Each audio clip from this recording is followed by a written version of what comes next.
Today I am making prints with this. Someone sent me a reel on Instagram a little while ago that had somebody doing kitchen lithography, which is a printmaking technique using various materials that you can typically find around your kitchen. COCA-COLA, vegetable oil, aluminum foil. It looked really, really cool. And so I wanted to try it. So I did.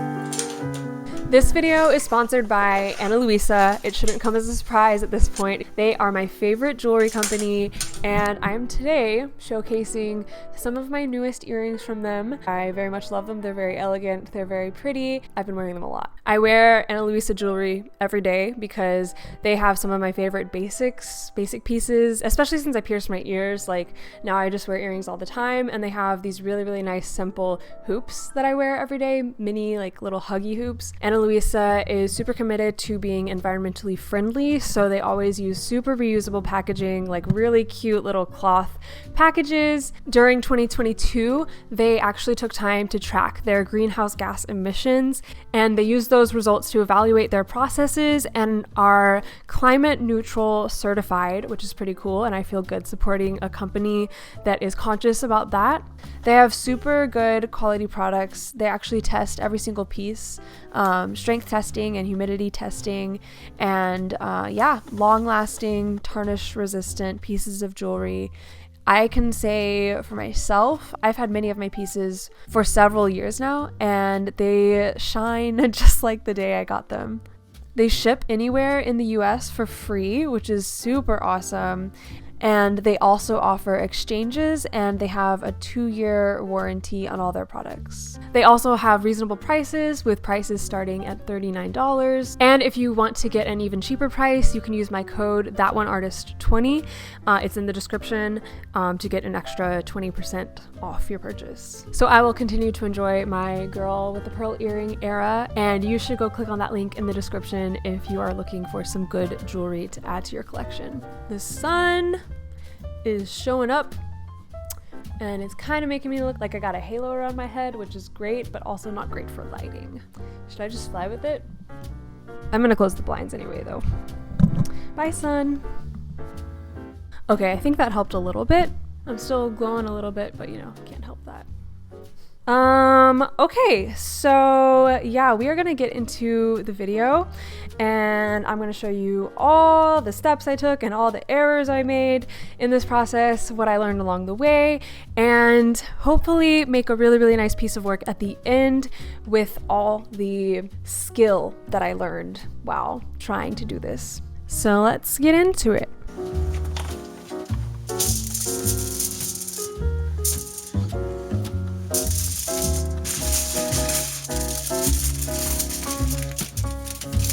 So kitchen lithography involves aluminum foil, and then you draw on that with a wax crayon. I didn't feel like my crayon drew on this very well. Like, it looked better in the video that this artist posted online. Note here, I did see somewhere else, because after things started going wrong, I looked up how to do this online, and I found like a little WikiHow article or something like that, and the person on there suggested drawing on the non-shiny side of the aluminum foil. I don't know if that would have helped things with this drawing, but that's just something to keep in mind if you're going to try this yourself. Then I poured Coca-Cola over it, just like I saw in the video. I just kind of coated it in it, and then took some vegetable oil and rubbed over the Coca-Cola. And then here is my first mistake. I didn't realize until I literally picked up the bottle that I had water-soluble ink for printing, which doesn't work really for this process. You need an oil-based ink, but I decided to try it anyway. And the moment I rolled it over the aluminum foil, it was very clear that it was not going to work. It did kind of have a cool effect where it didn't really get on the wax crayon part, so it was kind of inverted, and I kept going with it to see if that would show up in the print, but it didn't, and it just kind of looked like a very faded black square with maybe a hint of something in it. So I needed to go pick up some oil-based ink. So once I got that, I thought all my problems would be over and this would go smoothly. Made another drawing. I really liked this picture of a coffee cup and a little pastry, so I just did that piece over and over and over again. And I went through the whole process of the Coca-Cola, the vegetable oil, the water, and on the first swipe, it seemed to work, but I wanted to put more ink on there because it was just the first swipe, so I didn't think I had enough ink on it, so I kept going over it, and then that's when the ink started to get all over the place. Maybe I shouldn't have done multiple swipes, but like that's what you're supposed to do to coat the plate that you are printing with ink, but it was like one swipe was good and then the others just didn't stick to the wax crayon and just went all over the aluminum foil. I tried printing with that and it came out kind of how you would expect, just another big black square of nothingness. So then I tried it again. Like, what else are you gonna do? I committed to this and I wanted to try to get it right. So I drew with black crayon this time. What I started doing at this point was, so I would do the process of drawing with crayon, covering it in Coca-Cola. I think I stopped using the vegetable oil. The article that I found didn't have the vegetable oil step, so I just kind of left that, and instead I just wiped it with a wet sponge. Actually, it seemed to work this time. The print still wasn't clear, but like we were getting somewhere. So I don't know if the vegetable oil was hindering me, or maybe I adjusted something else in my process this time that I really wasn't aware of. I don't really know what I did to fix it, but the print came out a little bit better. Still wasn't there. I decided to try to reuse that plate because the article that I read and the video about this process that I watched made it seem like you could do this over and over and over again. Maybe, like the article said, like up to like 10 times maybe. So I tried to reuse it.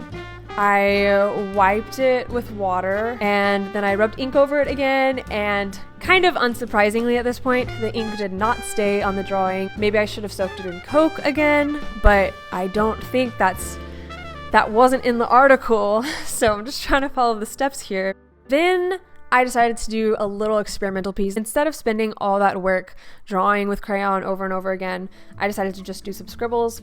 On the article, it mentioned that you could use a graphite stick, so I tried that and it did not show up whatsoever. Then I used my black crayon, and then I also saw on the article that you could use a Sharpie, so I tried that and then ran ink over it, and the ink stayed beautifully on the lines that I drew. Here's what I think the difference was with the process. I soaked it in the Coca-Cola instead of pouring the Coca-Cola on top of it for a few seconds. Then I would pick up the aluminum foil out of that Coke bath and run it under running water.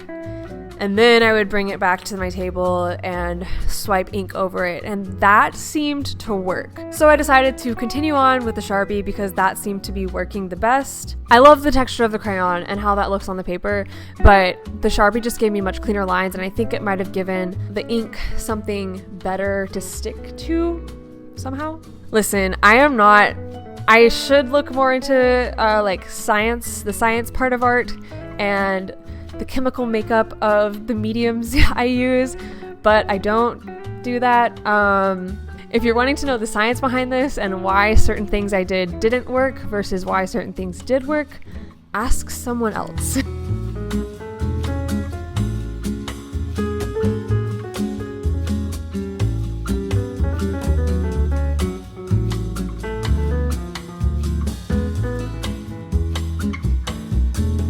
So I went ahead and drew the coffee cup and the pastry, again, the one drawing I had settled on. I really wanted to get a good print of that. So yeah, tried it again and it did work a lot better this time. And this is my favorite print out of all the ones I did. The quality of the line was so cool, kind of like shaky and like unfinished. So then I tried to do it again, same plate, and it didn't work, of course.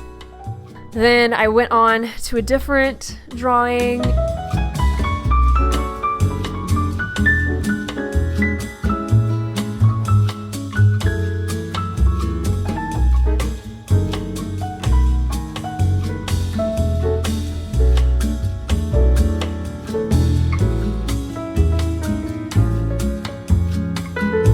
And actually my second time with this plate, I reused the plate and it actually showed up pretty well. It wasn't as clean as the first one, but the print still showed up and it wasn't just a blob. So now that we've had all this practice, I am going to attempt to make another print, a more detailed drawing, use all the knowledge I gained from this experience and put it into one last attempt and pray that it works.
That was a journey.